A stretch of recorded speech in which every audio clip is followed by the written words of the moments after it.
میرے خیال میں لوگ خود یہ فیصلہ کر سکتے ہیں کہ یہ جو پروگرام تھا کتنا اچھا تھا اور اس میں کن لوگوں کو کس حد تک مدد ملی.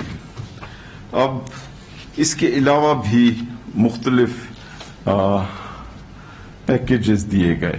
نیا پاکستان یعنی جو کمزور اور کم آمدنی والے لوگ ہیں ان کے لیے پرائم منسٹر صاحب کا ایک ویژن ہے کہ انہیں گھر بنانے میں سہولیت دی جائے اور 30 ارب روپے رکھے گئے ہیں اس کے لیے کہ ان کی جو پیمنٹ ہے گھر کی اس میں یہ مورگیج دینے میں مدد ہو تاکہ وہ خود ایک گھر کے مالک بن سکیں. اور اس میں ٹیکسز کی چھوٹ بھی دی گئی اور کنسٹرکشن انڈسٹری کے لیے ایک مکمل پیکیج دیا گیا جس میں ٹیکسز جو ہیں وہ فکس ٹیکس کی بنیاد پر دیے گئے تاکہ ایف بی آر کی طرف سے کوئی ہریسمنٹ نہیں ہو. اور ٹیکسز جو ہیں ان کی جو ریٹ ہے اس کو کافی حد تک کم کیا گیا. اور ایک اور اس سے بھی اہم بات یہ ہے کہ جو یہ نیا پاکستان کے تحت چھوٹی آمدنی والے لوگوں کے لیے جو گھر بنے ان کو اس کم ٹیکس میں بھی 90% کی چھوٹ دی گئی. یعنی اگر شروع میں ٹیکس 5,000 ہے اور بعد میں اس کو 2,500 کر دیا گیا تو 90% کی چھوٹ کر کے اس کو 250 کر دیا گیا. تو 5,000 کی بجائے 250 ہو گیا ٹیکس تاکہ جو بھی لوگ خریدیں ان پہ یہ بوجھ نہیں پڑے. اور 30 بلین رکھے گئے کہ جس میں مورگیج پیمنٹ میں حکومت ان کی مدد کرے. اور ساتھ ہی ساتھ پرائم منسٹر صاحب نے فیڈرل اور صوبائی حکومتوں سے کہا ہے کہ وہ لینڈ بینک بنائیں تاکہ سرکاری زمین کے اوپر یہ جو کم آمدنی والے لوگوں کے گھر ہیں وہ بن سکیں.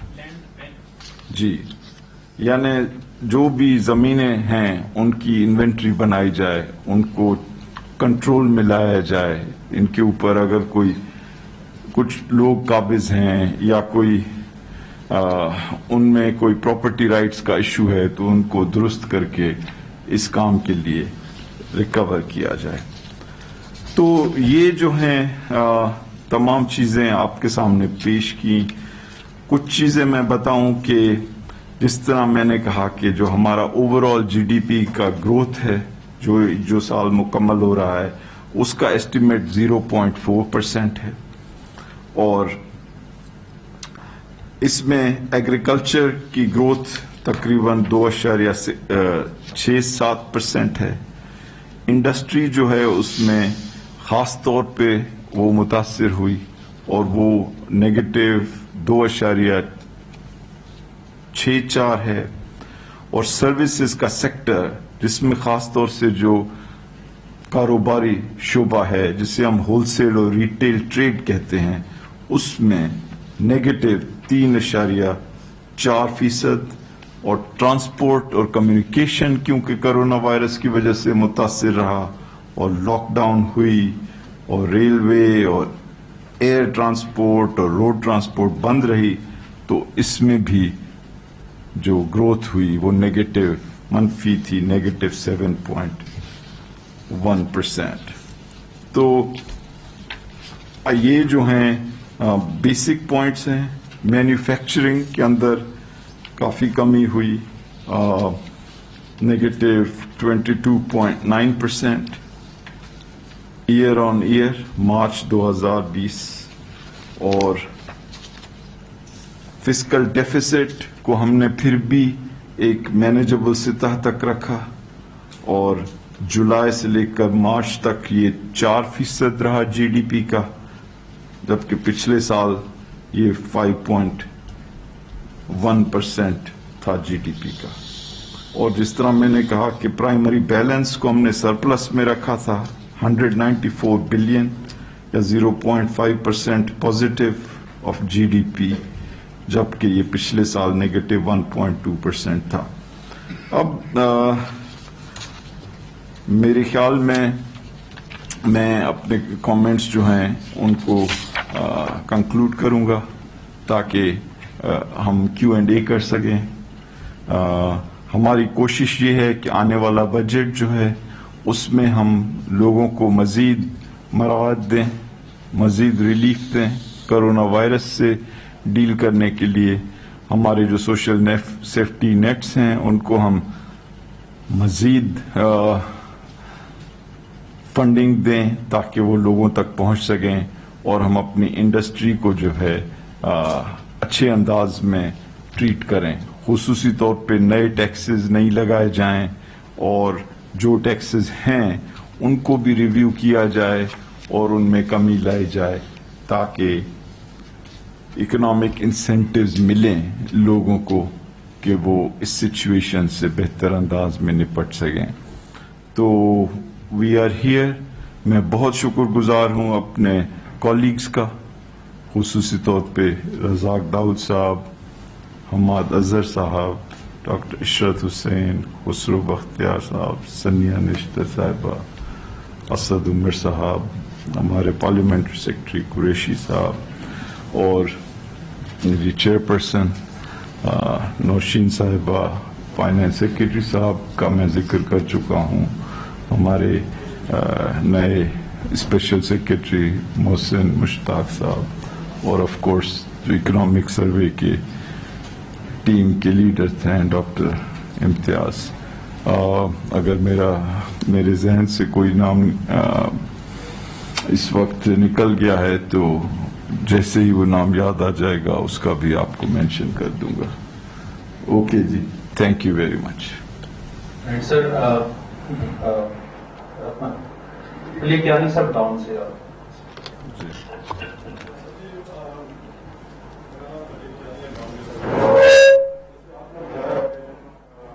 جو جی ڈی پی کا اس دفعہ پرفارمنس رہی ہے وہ -4% رہی ہے.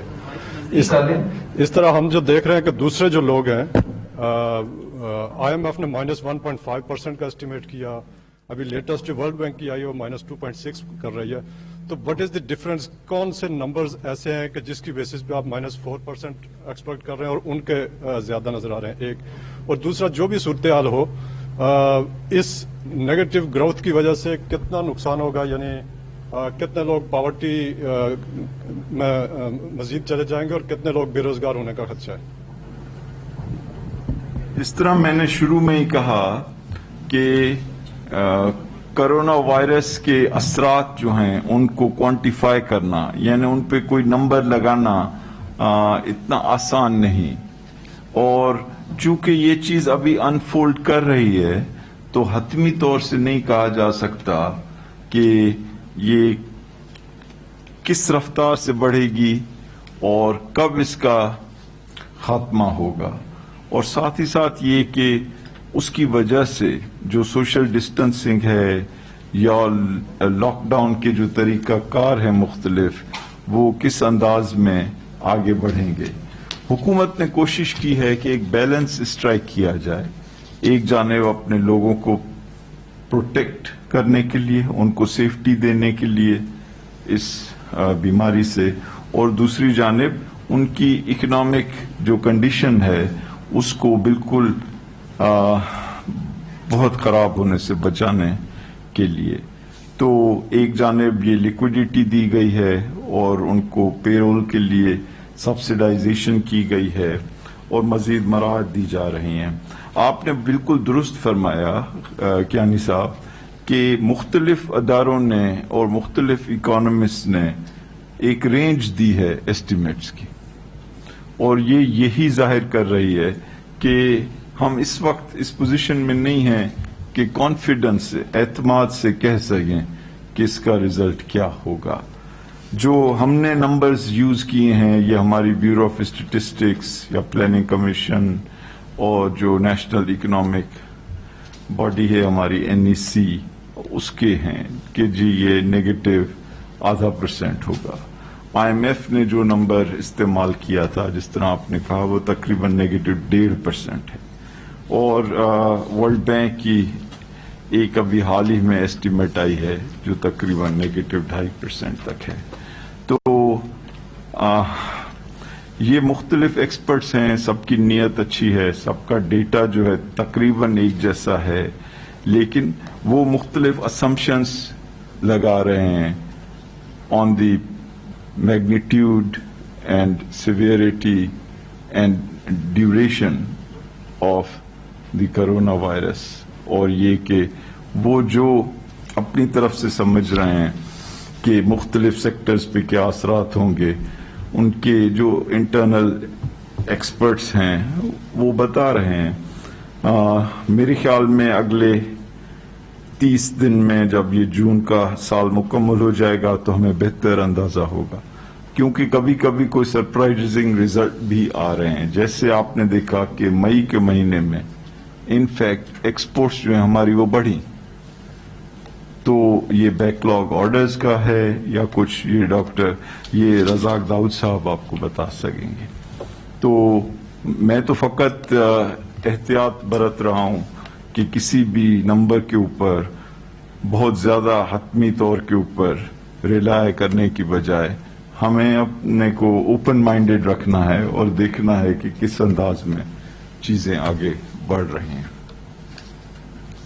شکیل احمد سمانی. شکیل صاحب, شیخ صاحب یہ فرمائیے گا کہ جس طرح لاسٹ ایئر نیگیٹو گروتھ رہی تھی, ٹیکس محاصل کی 0.4%, اور پھر آئی ایم ایف کے پروگرام کے اندر یہ 5.5 ٹریلین کا اوور ایمبیشیس ٹارگٹ رکھا گیا, 45% گروتھ تھی. جیسا آپ نے کہا کہ اگر کورونا نہ آتا تو ہم 27% تک چلے جاتے, پھر بھی اس ٹارگٹ سے کافی کم ہوتا. لیکن دیکھنے میں یہ ہے کہ ٹیکس کلیکشن جو ہے اس میں بہتری نہیں آ رہی, ڈسپائٹ کہ کئی اعلانات کیے گئے اور جو ریفارمز لانی تھی ایف ڈی آر کے اندر وہ بھی نہیں آئی, کنٹینیوٹی یا کنسسٹنسی نظر نہیں آ رہی. جن لوگوں سے آئی ڈی کارڈ کی شرط کا اعلان کیا گیا تھا کہ ان کو رجسٹر کریں گے, اس پہ عمل بھی نہیں کیا گیا. تو آپ سمجھتے ہیں کہ جو نئے مالی سال کا بھی ٹارگٹ رکھا جا رہا ہے 3.9 یا جو تقریباً رکھا جا رہا ہے کوئی 5.1 یا 4.9 ٹریلین کا, تو وہ اچیویبل ہوگا اس حالات میں جب کورونا سے معیشت کافی حد تک متاثر ہو چکی ہے اور 90% سے زیادہ debt to G D P ہو جائے گا, آئی ایم ایف کے جو ایسٹیمیٹس ہیں. تو ہم کب تک قرضوں پر ریلائی کرتے رہیں گے, کب تک قرضوں کی بنیاد پر ہم معیشت کو چلاتے رہیں گے؟ جی دیکھیے, میں آپ کے سوال کا جواب کا ایک حصہ میں دوں گا اور پھر چیئرپرسن جو ہیں نوشین صاحبہ وہ بھی اس کا جواب دے سکتی ہیں. یہ قطعی آپ کی بات درست ہے کہ پچھلے سال جو ٹارگٹ تھا وہ بہت ایمبیشیس تھا, لیکن یہ جو پہلا راؤنڈ ہوا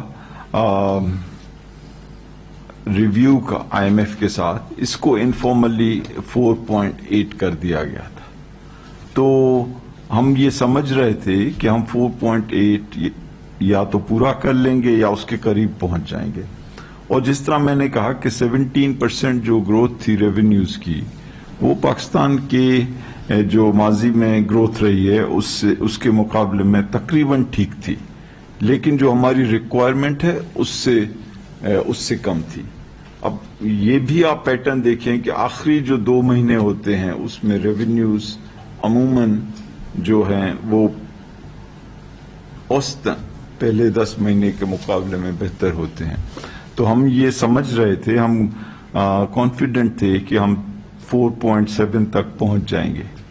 لیکن اب تو یہ بات جو ہے کسی طرح سیٹل نہیں ہو سکتی, کیونکہ کورونا نے معاملات جو ہیں بالکل اوندھے کر دیے ہیں. اب ہم نے جو ٹارگٹ رکھا ہے وہ ایسپریشنل ٹارگٹ ہے, لیکن ہمارا کوئی ارادہ نہیں کہ ہم بہت اگریسولی اس کو کلیکٹ کریں اس ماحول میں. لیکن یہ بھی تو ممکن نہیں ہو سکتا کہ ٹیکس کلیکشن صاحب حیثیت لوگوں سے نہیں ہو, یا یہ کہ جو لوگ بہرحال جب کورونا سے ریکور کر جائیں گے اور اگر وہ اچھی آمدنی بنائیں گے انشاءاللہ, تو وہ اپنی حیثیت کے بیسس کے اوپر ٹیکس دیں گے, اور یہی ہمارا گول ہے. نوشین, آپ کچھ کہنا چاہیں گے؟ شکریہ سر. یہ آپ کو اوور آل ایگریگیٹ گروتھ کا تو حفیظ شیخ صاحب نے بتا ہی دیا ہے. میں یہ بتانا چاہتی ہوں کہ اس سال جو ایک خاص چیز دیکھنے میں آئی ہے اور میں اس موقع کا فائدہ اٹھاتے ہوئے آپ کو بتانا چاہتی ہوں